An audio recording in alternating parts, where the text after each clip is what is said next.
إن الحمد لله نحمده ونستعينه ونستغفره ونعوذ بالله من شرور أنفسنا ومن سيئات أعمالنا من يهده الله فلا مضل له ومن يضلل فلا هادي له وأشهد أن لا إله إلا الله وحده لا شريك له وأشهد أن محمدا عبده ورسوله يا أيها الذين آمنوا اتقوا الله حق تقاته ولا تموتن إلا وأنتم مسلمون يا أيها الناس اتقوا ربكم الذي خلقكم من نفس واحدة وخلق منها زوجها وبث منهما رجالا كثيرا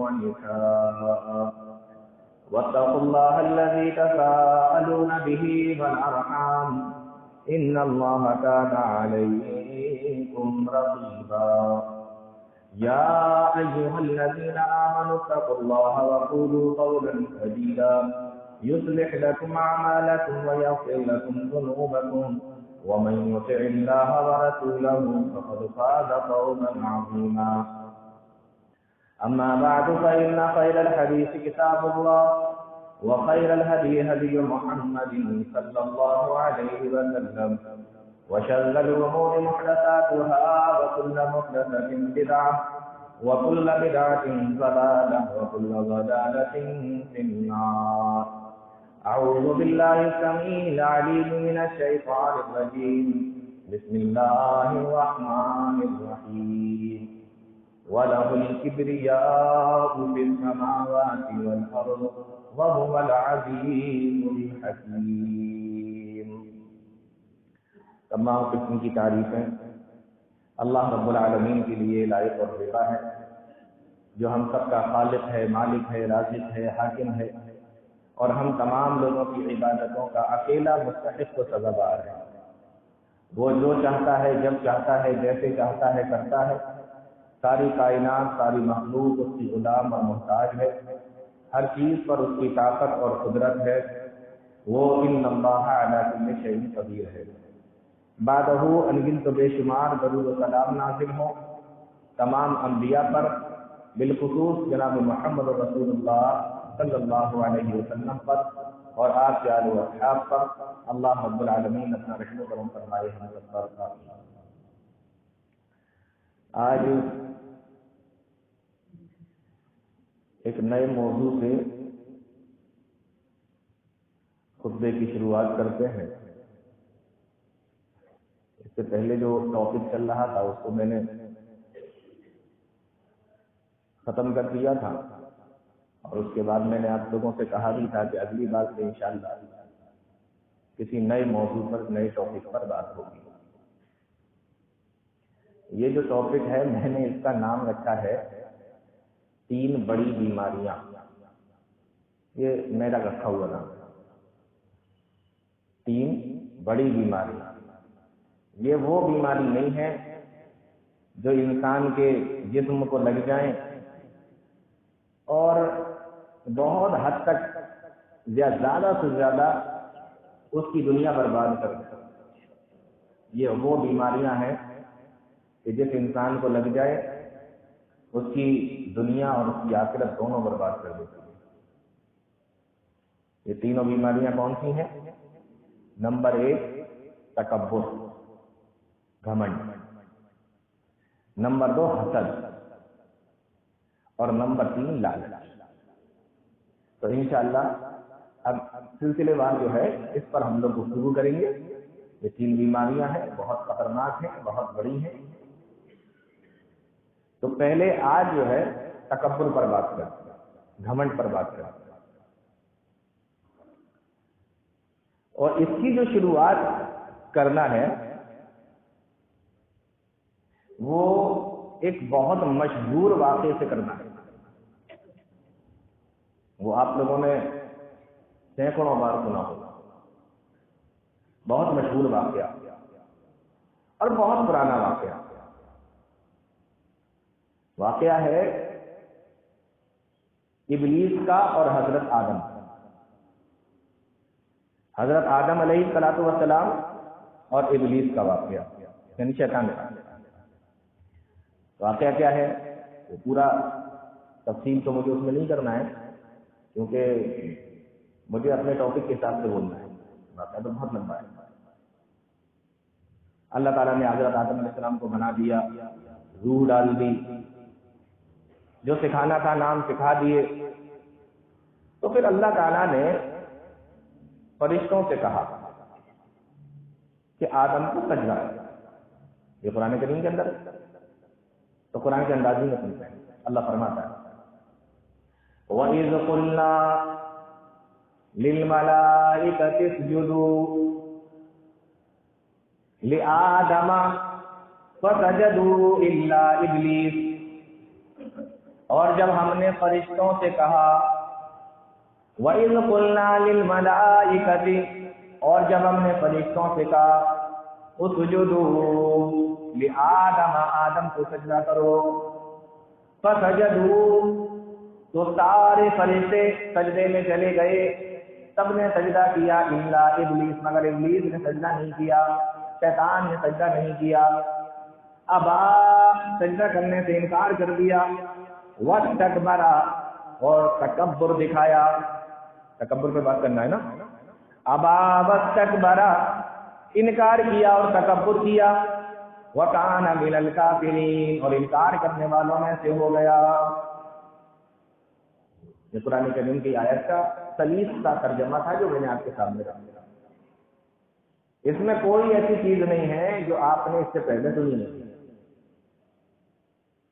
لیکن اب اس آیت کو پھر سے دیکھیں ذرا، اور اس کے اندر ایک بہت بڑا مسئلہ عقیدے کا چھپا ہوا، اور جب تک اس کو حل نہیں کروں گا میں آگے نہیں بڑھوں گا، کیونکہ بات عقیدے کی ہے، اس کو حل کیے بغیر آگے نہیں بڑھنا۔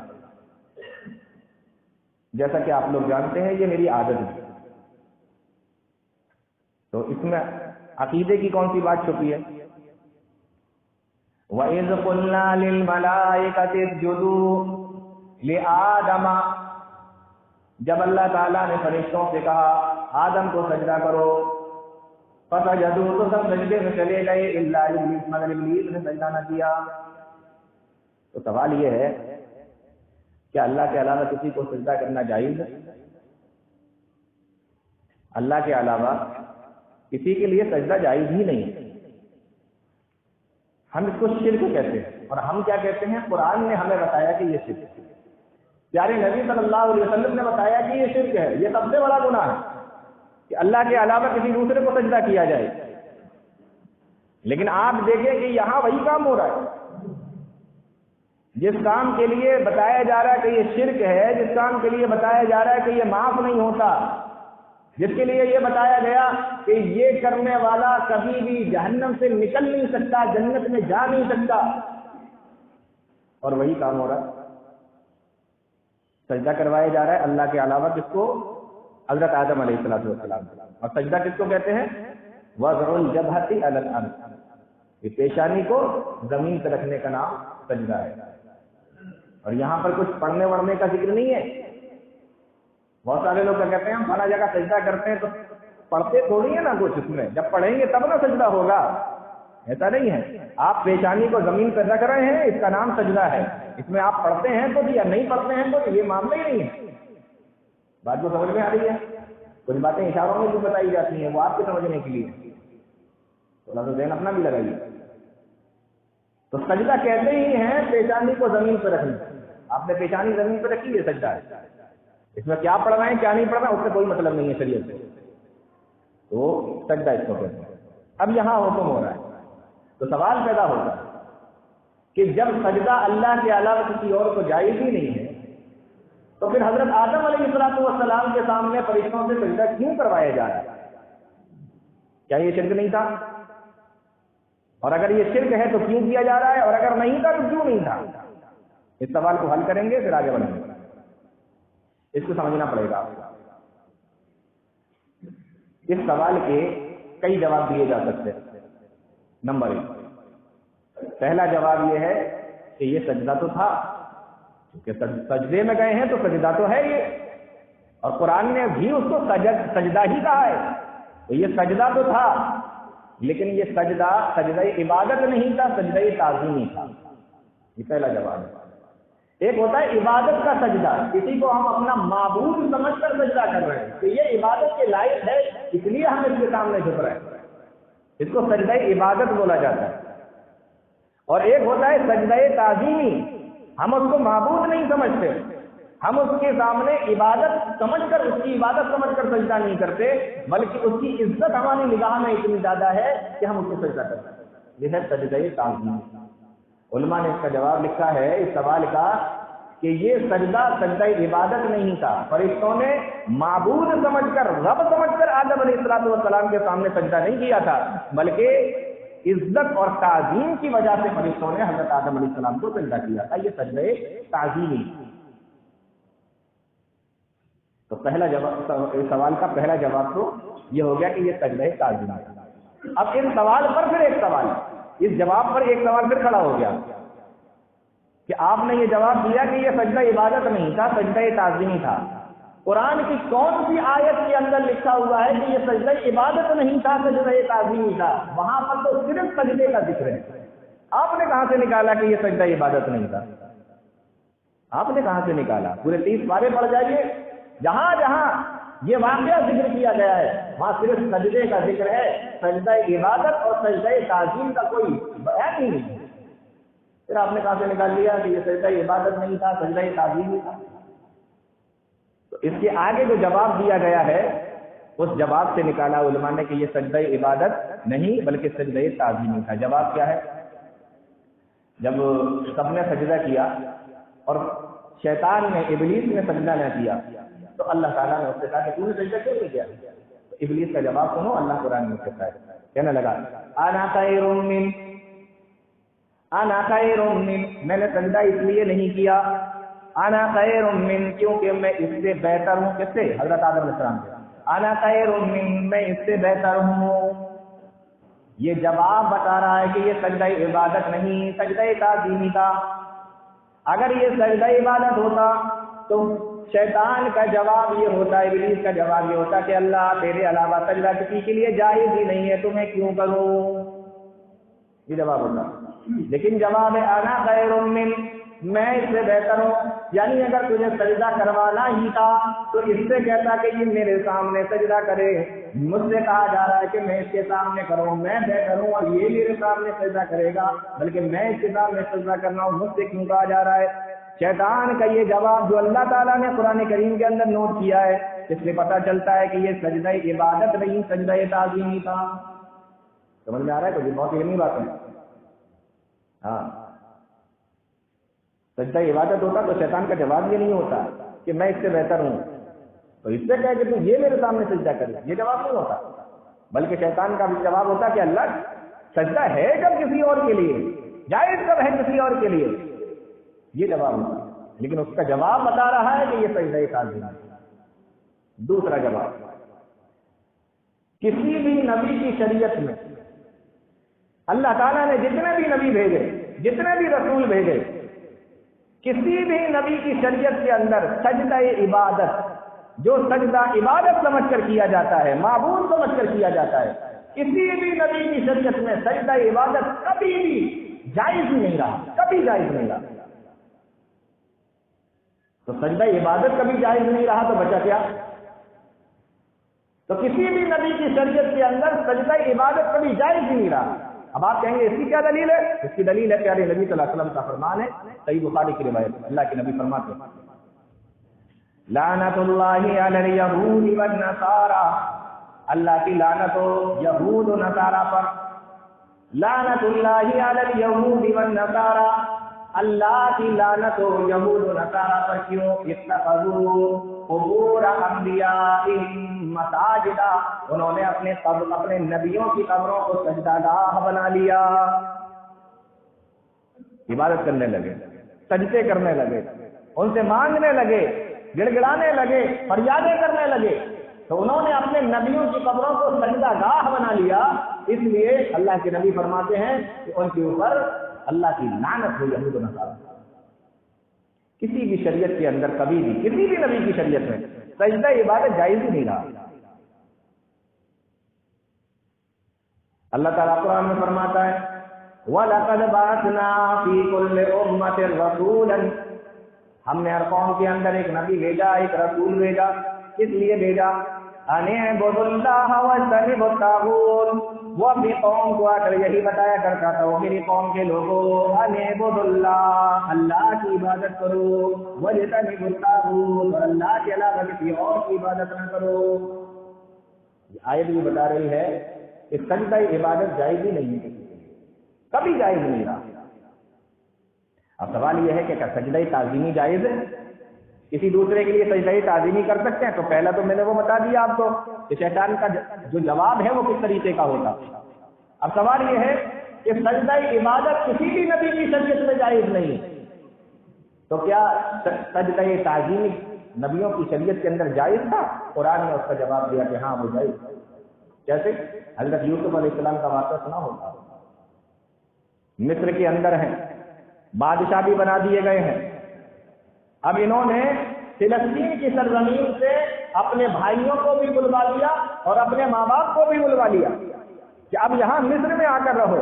قرآن اس کے آگے بیان کرتا ہے وَرَفَعَ أَبَوَيْهِ عَلَى الْعَرْشِ وَخَرُّوا لَهُ سُجَّدًا، جب ماں باپ اور ان کے 11 بھائی جب یہ سارے کے سارے مصر کے اندر آ گئے، یوسف علیہ السلام کے پاس میں آ گئے، اور یوسف علیہ السلام نے ان کو اپنے تخت پر بٹھا لیا جہاں پر حضرت یوسف علیہ السلام بیٹھا کرتے تھے۔ قرآن کہتا ہے وَخَرُّوا لَهُ سُجَّدًا، تو یہ سارے کے سارے یوسف کے سامنے سجدے میں چلے گئے۔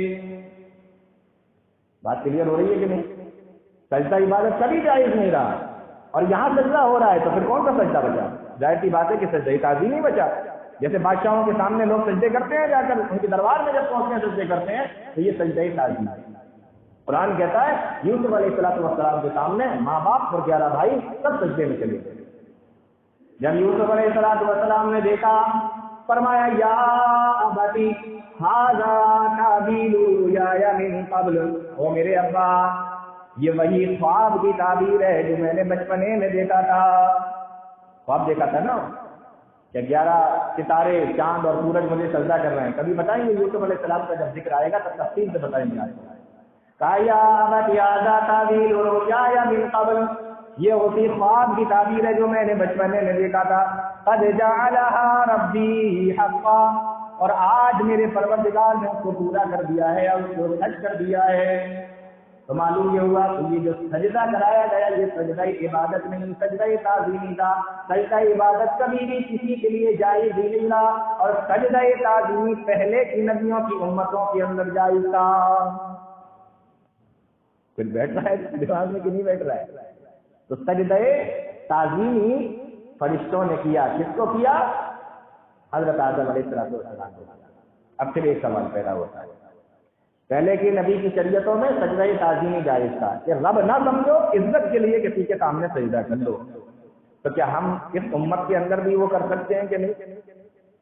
اس امت میں بھی اس کو کیا جا سکتا ہے کہ نہیں؟ جیسا کہ آپ نے دیکھا ہوگا بہت سارے جگہوں پر، بہت سارے آستھانوں پر اور پتہ نہیں کہاں کہاں پر لوگ سجدے کرتے ہیں۔ تو کیا اس شریعت کے اندر اس کا ثبوت ہے؟ اس شریعت کے اندر وہ جائز ہے؟ اس کا جواب ہے؟ تو اس کے لیے ہم پیارے نبی صلی اللہ علیہ وسلم کی ایک حدیث دیکھتے ہیں، ابن ماجہ کی روایت ہے۔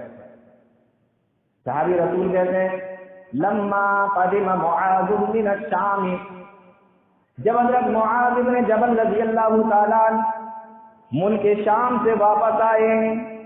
کون آئے؟ حضرت معاذ بن جبل۔ بہت سارے لوگ اپنے بچوں کا نام معاذ رکھ لیتے ہیں، اب رکھ تو بہت شوق سے لیتے ہیں، اور اس کے بعد میں پھر ان کو لینے ہی نہیں آتا نام۔ کوئی معاذ کہہ رہا ہے، کوئی معاذ کر دیتا ہے، معاذ اصل لفظ کیا ہے؟ معاذ ہے۔ تو نام تو رکھتے ہیں صحابہ کی محبت میں کہ چلو صحابی سے ایک رکھ لیا، اور زندگی بھر معاذ کرتے ہیں، معاذ آتا ہی نہیں ہے زبان کو۔ تو نام کیا ہے؟ معاذ، بہت پیارا نام ہے۔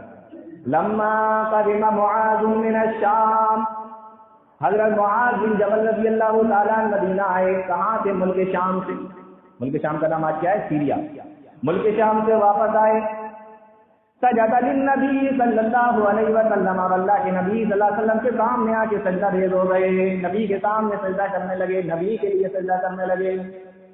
جب نبی نے دیکھا کہ معاذ بن جبل میرے سامنے سجدہ کر رہا ہے، فرمایا فقال ما ھذا یا معاذ، اے معاذ کیا کر رہے ہو، یہ تم نے کیا شروع کر دیا ہے، کیا کر رہے ہو؟ حضرت معاذ کہنے لگے اللہ کے نبی میں ملک شام میں تھا، رأیت الشام، تو میں نے ملک شام کے اندر دیکھا، کیا دیکھا؟ فرمایا فوافقتهم یسجدون لأساقفتهم، میں نے وہاں پر دیکھا کہ وہاں کے لوگ اپنے علماء کے سامنے، دینی رہنما کے سامنے سجدے کرتے ہیں، وبطارقتهم، اور اپنے بڑے افسروں کے سامنے سجدہ کرتے ہیں۔ میں نے اپنی آنکھوں سے دیکھا۔ اے اللہ کے نبی، آپ اس بات کے زیادہ حقدار ہیں کہ ہم بھی آپ کو سجدہ کریں۔ بات سمجھ میں آ رہی ہے؟ ہاں، میں نے وہاں دیکھا وہ اپنے وہ مذہبی رہنماؤں کو سجدے کر رہے ہیں، آپ تو اللہ کے نبی ہیں، وہ تو پادری ہیں، علماء ہیں، اور آپ نبی ہیں، تو آپ اس بات کے زیادہ حقدار ہیں کہ آپ کو سجدہ کیا جائے۔ پیارے نبی صلی اللہ علیہ وسلم نے فرمایا کہ لا تفعلوا، اے معاذ ایسا نہ کرو۔ یہ کون سا سجدہ ہے؟ سجدہ عبادت تو ہے نہیں، نبی کو نبی سمجھ کر ہی سجدہ کیا جا رہا ہے، رب سمجھ کر سجدہ نہیں کیا جا رہا ہے۔ جیسے کہ لوگ کہتے ہیں کہ ہم ان کو رب تھوڑی سمجھتے، ہم ان کو اللہ سمجھ کر تھوڑی سجدہ کر رہے ہیں، ہم تو ان کو اولیاء سمجھ کر سجدہ کر رہے ہیں، اللہ کا قریبی سمجھ کر سجدہ کر رہے ہیں، ایسا بولتے نا۔ تو حضرت معاذ بن جبل کے اللہ سمجھ کے سجدہ کر رہے تھے، رب سمجھ کے سجدہ نہیں، نبی سمجھ کے۔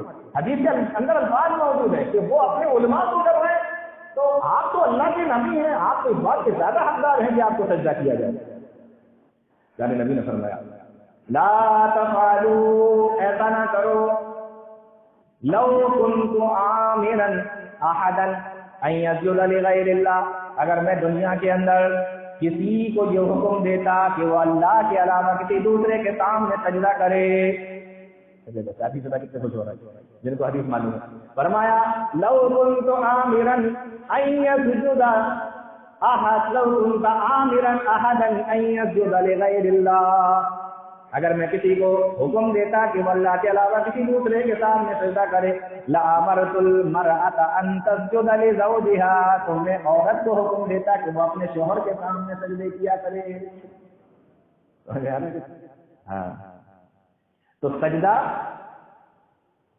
تعظیمی اور سجدہ عبادت اس شریعت کے اندر کوئی سا بھی جائز نہیں ہے۔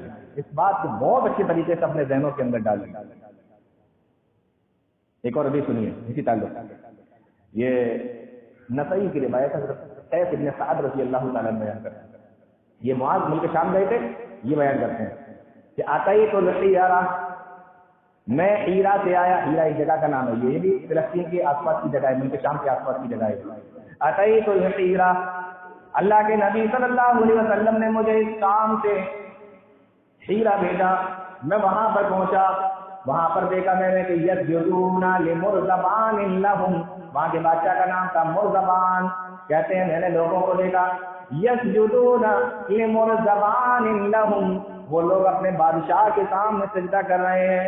فقلت، تو میں نے اپنے من میں سوچا کہ رسول اللہ احق ان یسجد لہ، جب یہ دنیا کا ادنا سا بادشاہ اس کے سامنے لوگ سجدہ کر رہے ہیں، اللہ کے نبی صلی اللہ علیہ وسلم، اللہ کے رسول صلی اللہ علیہ وسلم اس بات کے زیادہ حقدار ہیں کہ ہم ان کے سامنے سجدہ کریں، ان کے سامنے ہم سجدہ کیا کریں۔